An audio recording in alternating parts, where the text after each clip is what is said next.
Good morning to all my friends, family, teachers, and guests, and welcome to this wonderful celebration of everything we seniors have worked toward over the past 4 years. We all thank you so much for your support and assistance along the way to becoming the wonderful individuals that we all are today. I know that I can reflect on my time at Salem and see a marked change in how I act as an individual, a change for the better and one for which I am grateful. When I came to Salem, I assumed I was an individual, that I had myself entirely figured out. I knew what I wanted and how to get there.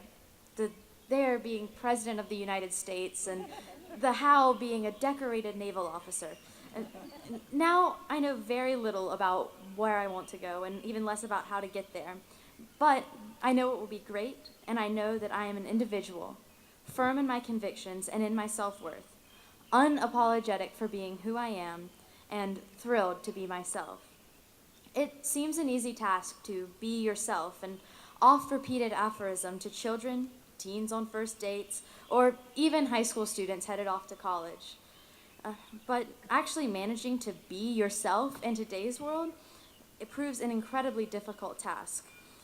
Every day, young women are bombarded with images of perfection, inundated with advice on how to become their best selves, and pressured to define and label every aspect of their young lives.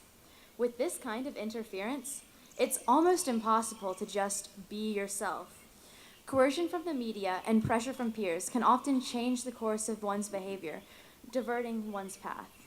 Luckily, I didn't find this true. The first step in any path is to know oneself. Thankfully, that doesn't mean having a 30-year plan for success, even if I might have thought it did at one point. But rather, it means understanding our values, our passions, and our motivation towards success. I know what I believe, and I know that no matter what I am doing, I want good to come from it. I know that when I'm determined, I don't give up. I know that I hate celery. I know that I'm comfortable and confident in my appearance. And I know that people don't always agree with everything that I know to be true. But I also know that these differences are one of the most magnificent things about being human. Different perspectives offer greater understanding.